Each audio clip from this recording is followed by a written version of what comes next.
Molweni, welcome back to Coast with me, Usindek Amandoi. And as you can see from the title of this video, namhlanje I'll be doing another book review, and our book of the day is Hold by Michael Donkor. Michael Donkor is a British writer, but both of his parents are from Ghana, and that's where he got his inspiration for this book. So if you're interested in this book review, in my book review of this book, please continue watching and I'll see you on the flip side. Like I said, I'll be doing a book review on Hold, a book by Michael Donkor. But before we can get to that, I want to send a shout out to Inganekwane. Inganekwane is a South African program that encourages young kids to read.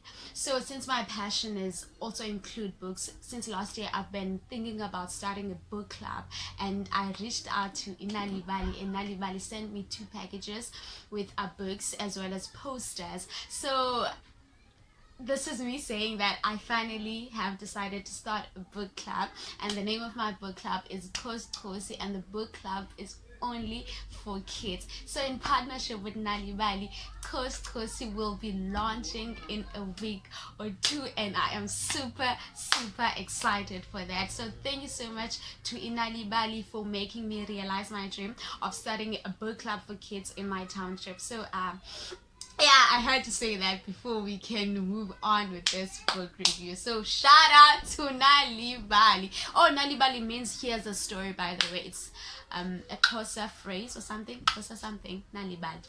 Yeah. So yeah, let's get to the book review of Hold by Michael Donkor.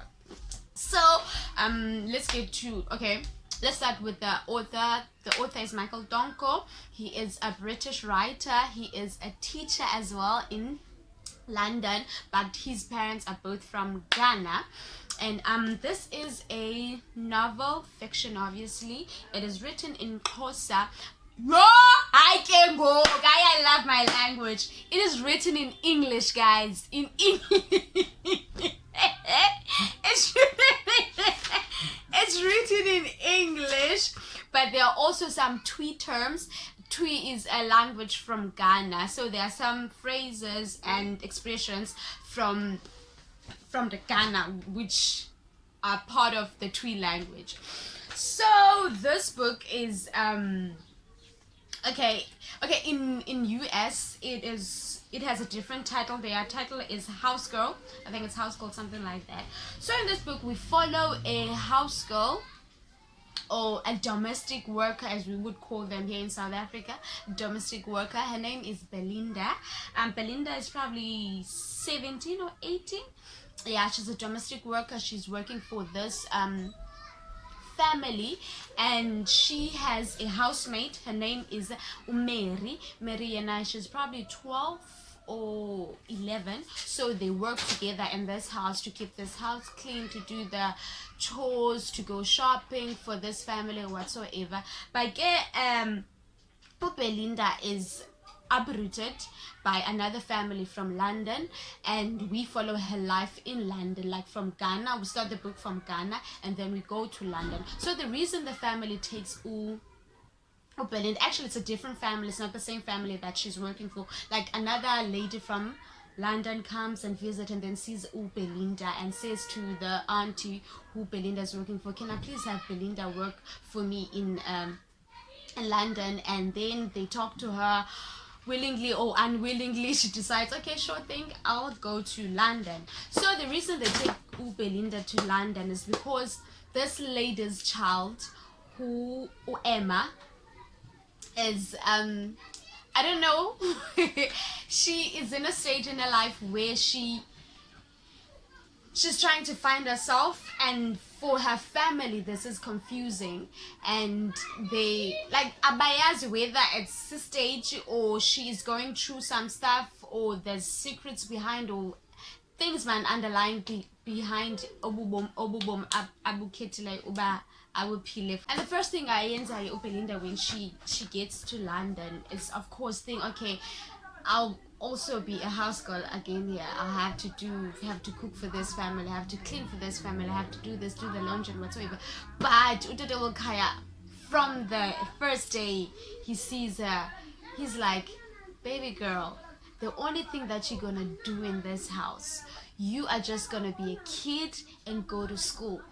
The house chores, the cleaning, the cooking, that will be done by the mother of this house. So from the get-go, I'm like, oh, okay, I love what's happening here. From being a house girl in Ghana, and then coming here in this family is gonna treat you like one of their own child. Even from the get-go, the mother says to Emma, your sister is here. Like, come on now.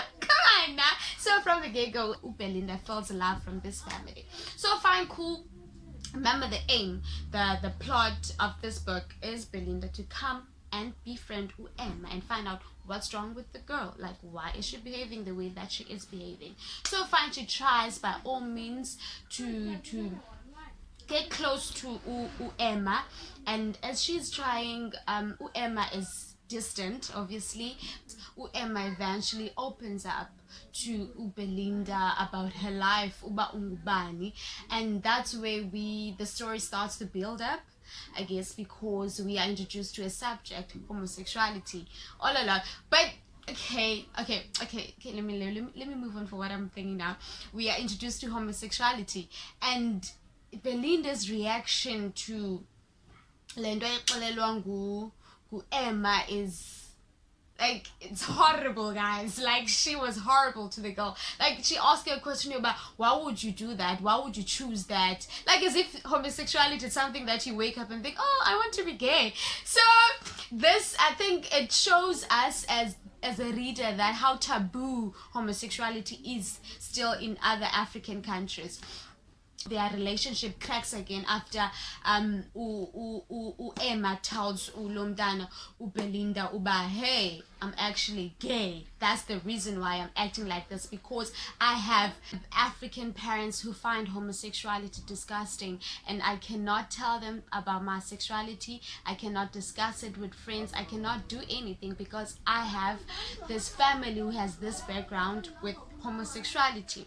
So that's the reason why I am. And I think in Emma's mind, she thought maybe Belinda will react in a different way because they are in age group, they are similar, the age groups are similar, but girl Belinda is from Ghana and in Ghana homosexuality is still taboo. So yeah, throughout Emma's stay in London, she still communicates with Mary, who I think was such a bubbly character in this book. She was such a sweetheart, but guess somehow I feel like she was, the things she would say were more matured for her age. They were too matured for her age. I don't know if that's the intent that the writer had in mind. While this is all happening, Belinda being in denial of homosexuality ga Emma, and Belinda also keeping in touch with Mary, and as the story goes by, tragic happens, and something that forces Belinda to go back to Ghana, something that forces a relationship ga Emma and Belinda to mend, to become a better relationship than what they had after Belinda finding out that Emma is actually gay. So with Emma going back to Ghana, we also see another side of Belinda, whereby she has a change of heart with Emma about Emma's sexuality. It's true that whenever something tragic happens to you psychologically, something happens, like you want to change the world, you want to change yourself, you want to change your personality. So we see another side of Belinda, because tragic just made her see things in a different light. So that is very, very beautiful. So basically this story is about friendship, it's about homosexuality, even though like some topics of this book were just touch and go. Like Michael did not expand about each topic in the book, but we are thinking okay, where the story is going whatsoever. So yeah, the story is about friendship, the tabooness of homosexuality in Africa, It's also about domestic workers, the psychological impact that they face like years after being domestic workers and all that. So what did I like about this book? Okay, I like that it touched on those subjects, homosexuality and domestic workers, because I feel like those subjects, they don't write much about those subjects.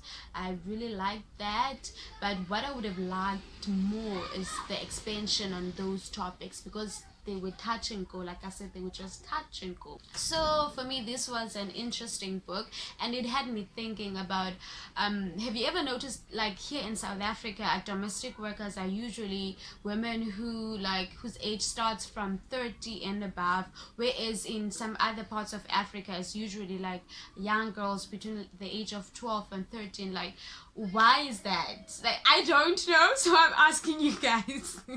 why is it like that in other parts of Africa?